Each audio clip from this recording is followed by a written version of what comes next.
नमस्कार दोस्तों, मैं साहू सर। आज हम लोग यूक्लिड की ज्यामिति का परिचय करेंगे। कक्षा 9 के लिए है। तो जैसा कि ज्यामिति पोर्शन को कुछ लोग थोड़ा भारी समझते हैं, लेकिन हमको लगता है कि यदि इसका सिलसिलेवार तरीके से अध्ययन करेंगे तो कोई भी भाग भारी नहीं है। चलिए प्रयास करते हैं हल्का बनाने का।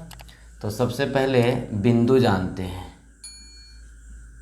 बिंदु बिंदु क्या है? ठीक है, इसको अंग्रेजी में पॉइंट्स कहते हैं। बिंदु क्या है? तो एक बिंदु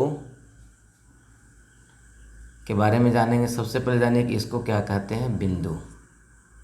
ठीक है, तो इसको हम लोग इस तरह से भी परिभाषित कर सकते हैं कि पेंसिल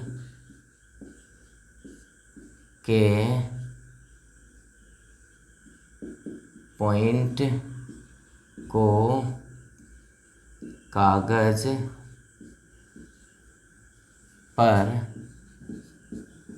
दबा कर उठा लेने के बाद जो आकृति बनता है उसे बिंदु कहते हैं। उसे बिंदु कहते हैं। ठीक है, जैसे कागज़ के पेंसिल के पॉइंट को, यानी कि मान लिया जाए इसको पेंसिल और इसके पॉइंट को कागज़ पर, इसको मान लेते कागज़, यहाँ दबा करके और उठा लिए तो जो आकृति बना उसी को कहते हैं बिंदु या पॉइंट। ठीक है, इसका दूसरा परिभाषा है कि एक बिंदु वह है जिसका कोई भाग नहीं होता है, या एक बिंदु वह है जिसका कोई भाग नहीं होता है। अब यहाँ भाग का मतलब क्या होता है? भाग का मतलब लंबाई, चौड़ाई तथा ऊंचाई से, यानी कि बिंदु वह है जिसमें लंबाई, चौड़ाई और मोटाई ना हो, उसे बिंदु कहते हैं। ठीक है, तो जानते हैं कि एक बिंदु से, प्रश्न है कि एक बिंदु से कितनी रेखाएं खींची जा सकती हैं। एक बिंदु से कितनी रेखाएं खींची जा सकती हैं? तो चलिए हम लोग जानते हैं, एक बिंदु है, इससे रेखा खींचने का प्रयास करते हैं। चलिए इधर हम खींच दिए, लेकिन आपका साथी बोला कि सर इधर भी तो खींचा जा सकता है, इधर भी तो खींचा जा सकता है। चलिए इधर भी खींचा जा सकता है, इधर भी। इस तरह क्या देखते हैं कि एक बिंदु से कितनी रेखाएं खींची जा सकती हैं? तो आपका उत्तर क्या होगा? गिनिए आप लोग। अनेक रेखाएं खींची जा सकती हैं। एक बिंदु से कितनी रेखाएं खींची जा सकती हैं? तो एक बिंदु से अनेक रेखाएं खींची जा सकती है। ठीक है, लेकिन एक बच्चा जो है इसे प्रश्न किया कि सर दो बिंदु से कितनी रेखाएं खींची जा सकती हैं? तो चलिए हम लोग खींचने का प्रयास करते हैं। दो बिंदु लेते हैं, एक बिंदु यहाँ लिए, कहीं भी ले लीजिए, और एक बिंदु दूसरा यहाँ लिए, तो देखते हैं खींच कर कितनी रेखा खींची जा सकती हैं। चलिए खींचते हैं हम लोग, कितनी रेखाएं खिंचाई। तो एक दो बिंदु से केवल और केवल एक ही रेखा खींची जा सकती है।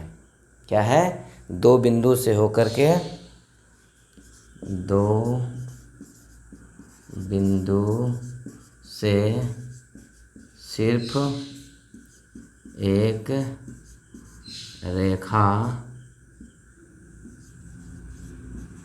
खींची जा सकती है, चाहे वो रेखा सीधी हो या वक्र हो, वक्र में टेढ़ी मेढ़ी। रेखा, अब हम लोग जानते हैं रेखा के बारे में, तो रेखा किसे कहते हैं? चौड़ाई रहित, लंबाई को रेखा कहते हैं। क्या है इसका परिभाषा? चौड़ाई रहित लंबाई को रेखा कहते हैं।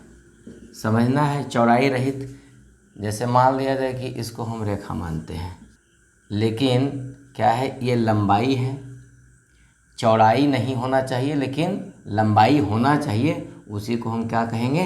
रेखा कहेंगे। ठीक है, इसके दो प्रकार हैं, इसके दो प्रकार हैं। पहला सरल रेखा, सरल रेखा, और दूसरा क्या है? वक्र रेखा, वक्र रेखा। तो पहला है सरल रेखा, चलिए इसको सरल रेखा को जानते हैं। सरल रेखा किसे कहेंगे? एक रेखा खींचते हैं हम लोग, जो एक बिंदु से दूसरे बिंदु तक जाती है। ये कैसी रेखा लग रही है? सीधी है। कहने का मतलब कि यदि कोई रेखा एक बिंदु से दूसरे बिंदु तक सीधी जाए, उसे सरल रेखा कहते हैं। कोई रेखा एक बिंदु से दूसरे बिंदु तक सीधी जाए, सीधी जाए, या जो रेखा, जो रेखा एक बिंदु से दूसरे बिंदु तक सीधी जाए, उसे क्या कहते हैं? सरल रेखा कहते हैं।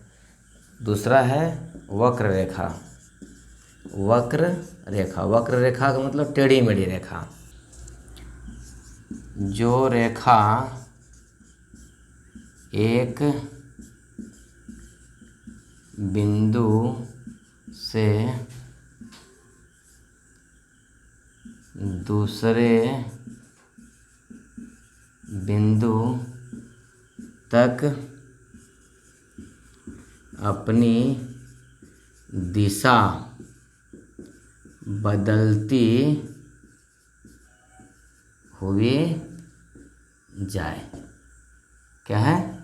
जो एक बिंदु से दूसरे बिंदु तक अपनी दिशा बदलती हुई जाए, उसे क्या कहते हैं? वक्र रेखा।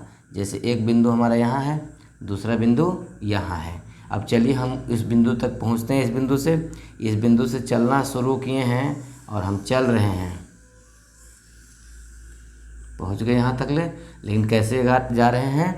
टेढ़ी मेढ़ी जा रहे हैं। इसकी दिशा क्या हो रही? बदल रही है। यहाँ देखिए इस दिशा में जा रही है, यहाँ इस दिशा में जा रही है। इसकी दिशा क्या हो रही है? बदलती जा रही है। हर क्षण जो है से इसका दिशा बदलते जा रही है ना? इसलिए क्या कहेंगे इसको? वक्र रेखा कहेंगे। रेखाखंड, ठीक है। तो जिस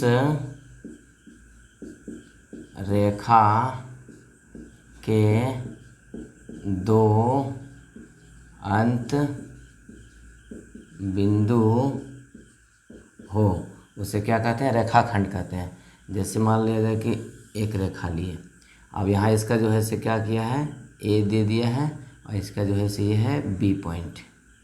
तो क्या है? इसको अब आगे हम नहीं बढ़ा सकते हैं, इसका जो है से यहीं स्टॉप कर दिया। दोनों इसका अंत बिंदु, इधर का भी अंत बिंदु ये हो गया और इधर का भी अंत बिंदु ये हो गया। ये क्या है? रेखाखंड। ठीक है। किरण,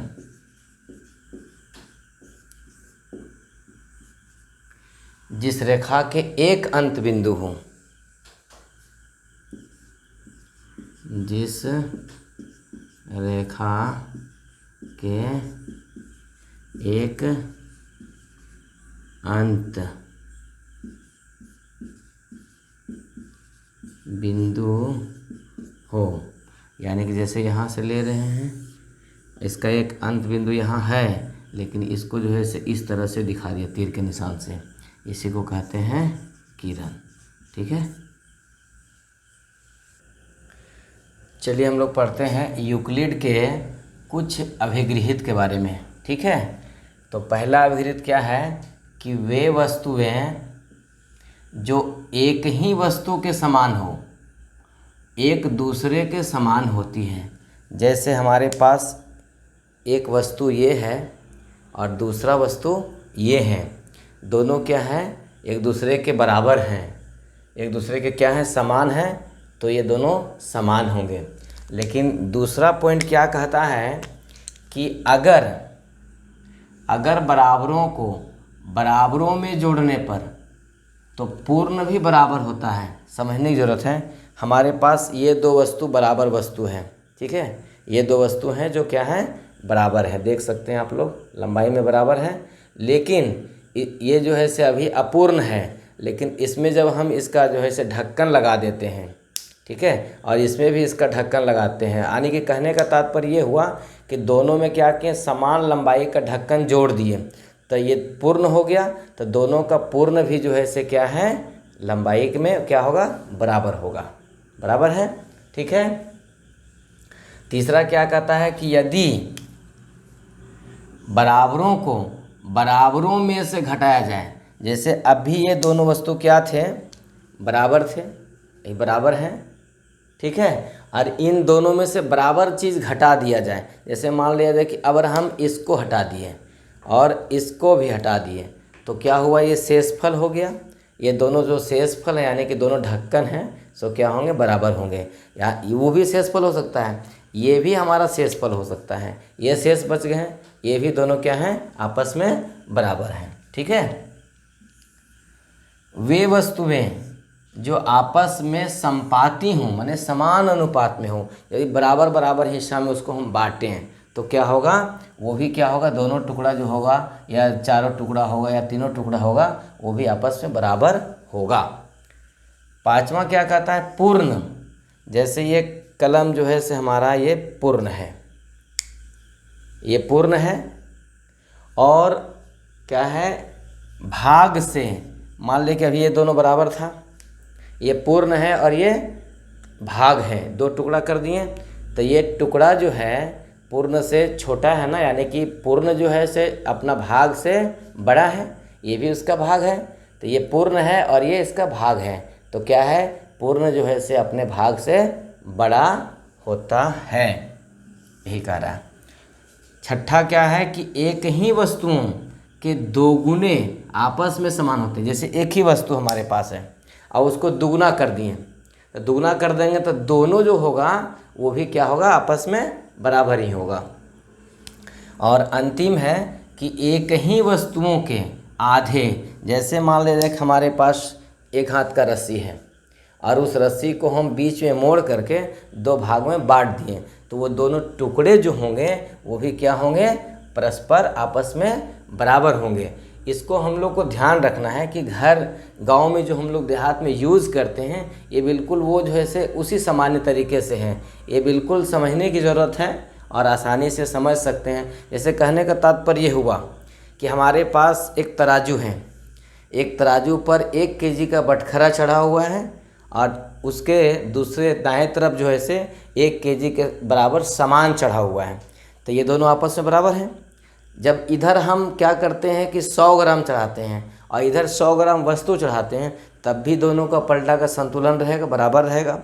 फिर हम क्या करते हैं कि इससे 100 ग्राम उतार देते हैं या 200 ग्राम उतार देते हैं, इधर भी उसके 200 ग्राम के बराबर वस्तु उतार देते हैं, तो क्या होगा, ये दोनों बराबर रहेगा। यानी किसी चीज़ में बराबर संख्या जोड़ने से, बराबर संख्या घटाने से, बराबर संख्या से गुना करने पर, बराबर संख्या से भाग देने पर क्या होता है, समीकरण में कोई परिवर्तन नहीं होता है। धन्यवाद।